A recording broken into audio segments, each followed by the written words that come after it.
വെടിനിർത്തൽ ലംഘനത്തിന്റെ ഉത്തരവാദി ഹമാസ് മാത്രമാണെന്ന് ഇസ്രായേൽ. റഫേൽ ഒരു സൈനികന് പരിക്കേറ്റതായും ഇസ്രായേൽ. ഗസയിൽ നിന്ന് ഒരിക്കലും സൈന്യത്തെ പിൻവലിക്കില്ല എന്ന് ഇസ്രായേൽ പ്രതിരോധ മന്ത്രിയും പ്രഖ്യാപിച്ചു. മന്ത്രിയുടെ നിലപാട് വെടിനിർത്തൽ രണ്ടാംഘട്ട ചർച്ചകൾക്ക് തിരിച്ചടിയാകും. മരുന്നും ഉപകരണങ്ങളും ഇല്ലാതെ ഗസയിലെ ആരോഗ്യമേഖല കടുത്ത പ്രതിസന്ധിയിലാണ്. അധിനിവിഷ്ട വെസ്റ്റ് ബാങ്കിൽ കൂടുതൽ കുടിയേറ്റ പദ്ധതികളുമായി ഇസ്രായേൽ. MCA നാസർ വിവരങ്ങൾ നൽകാനായി ചേരുന്നുണ്ട് ദുബൈയിൽ നിന്ന്. നാസർ, ഈ വെടിനിർത്തൽ ലംഘനത്തിന്റെ ഉത്തരവാദി ഹമാസ് ആണ് എന്നാണ് ഇസ്രായേൽ പറയുന്നത്. വെടിനിർത്തലിന് ശേഷമുള്ള ഈ കരാറിന് ശേഷമുള്ള അവിടുത്തെ കാഴ്ചകളൊക്കെ നമ്മൾ കാണുന്നതാണ്. പിന്നെ എങ്ങനെയാണ് ഇവർക്ക് ന്യായീകരിക്കാൻ കഴിയുക?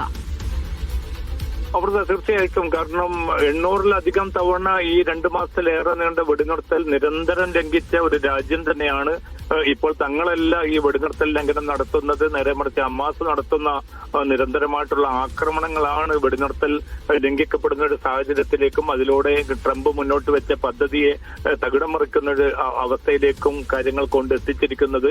അതുകൊണ്ട് ഹമാസ് ആണ് ഇതിന് വിശദീകരണം നൽകേണ്ടതെന്ന ഒരു വിശദീകരണ കുറിപ്പ് അല്ലെങ്കിൽ പ്രഖ്യാപനമാണ് ഇസ്രായേൽ പ്രധാനമന്ത്രി ബെന്യാമിൻ നെതന്യാഹു ഇന്ന് നടത്തിയിരിക്കുന്നത്. കാരണം ഈ മാസം 29-ന് അമേരിക്കയിലേക്ക് പുറപ്പെട്ട് അവിടെ ട്രംപുമായിട്ടുള്ള നിർണായക ചർച്ച നടക്കാനിരിക്കുന്ന ഒരു ഘട്ടത്തിൽ തങ്ങൾക്കെതിരായിട്ടുള്ള ഒരു പ്രതിരോധം രൂപപ്പെടുത്തുക, തങ്ങൾ നടത്തിയിരിക്കുന്ന ആക്രമണം ഹമാസിനുള്ള തിരിച്ചടിയാണ്.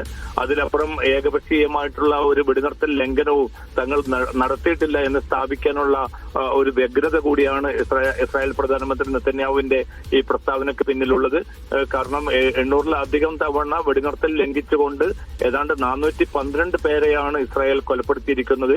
1113 പേർക്ക് ഇതിലൂടെ പരിക്കേൽക്കപ്പെടുന്ന ഒരു സാഹചര്യം ഉണ്ടായിട്ടുണ്ട്. ഇന്ന് പോലും ഒരു കുഞ്ഞ് ഗസയിൽ കൊല്ലപ്പെട്ടിരിക്കുന്നു. നിരവധി പേർക്ക് പരിക്കേറ്റതായിട്ടുള്ള റിപ്പോർട്ടുകൾ പുറത്തു വരുന്നു. ആ ഘട്ടത്തിലും പറയുന്നത് റഫേൽ തങ്ങളുടെ ഒരു സൈനികന് സ്ഫോടക വസ്തു പൊട്ടിത്തെറിച്ച് പരിക്കേറ്റു. ആ സ്ഫോടക വസ്തു തങ്ങൾക്കെതിരെ സൈന്യത്തിനെതിരെ പ്രയോഗിച്ചത് ഹമാസിന്റെ അറിവോടുകൂടിയാണ് എന്ന് പറഞ്ഞുകൊണ്ടാണ് അതിനെയും ഈ ഒരു വെടിനിർത്തൽ ലംഘനത്തിന് തങ്ങളല്ല ഉത്തരവാദി ഹമാസ് ആണെന്ന് വരുത്തി തീർക്കാനുള്ള വളരെ ആസൂത്രിതമായിട്ടുള്ള ഒരു നീക്കം ഇസ്രായേൽ പ്രധാനമന്ത്രി നടത്തിയിരിക്കുന്നത്. അതോടൊപ്പം തന്നെയാണ് ഇന്നലെ ഇസ്രായേൽ പ്രതിരോധ മന്ത്രി ഇസ്രായേൽ കാറ്റ്സ് വ്യക്തമാക്കിയത് ഗസയിൽ നിന്ന് ഇസ്രായേൽ സൈന്യം പിന്മാറുന്ന പ്രശ്നം തന്നെ ഉദിക്കുന്നില്ല. എല്ലാ അർത്ഥത്തിലും അവിടെ സ്ഥിരം ഒരു സൈനിക സാന്നിധ്യമായി ഇസ്രായേൽ ഉണ്ടാകും. ട്രംപിന്റെ സമാധാന പദ്ധതി ഒന്നും അതിന് തടസ്സമാകില്ല. കാരണം അത് ഇസ്രായേലിന്റെ സുരക്ഷയ്ക്ക് വളരെ അനിവാര്യമാണ്. അതുകൊണ്ട് ഈ ഇസ്രായേൽ സൈനിക പിന്മാറ്റം എന്ന അജണ്ട തന്നെ ഉദിക്കുന്നില്ല എന്നുകൂടി ഈ നിലവിലുള്ള ഒരു സമാധാന പദ്ധതിയെ പൂർണ്ണമായിട്ടും അട്ടിമറിക്കുമാറുള്ള വളരെ പ്രകോപനപരമായിട്ടുള്ള പ്രസ്താവന കൂടിയാണ് ഇന്നലെ പ്രതിരോധ മന്ത്രി ഇസ്രായേൽ കാറ്റ്സ് നടത്തിയിരിക്കുന്നതും. അമൃത.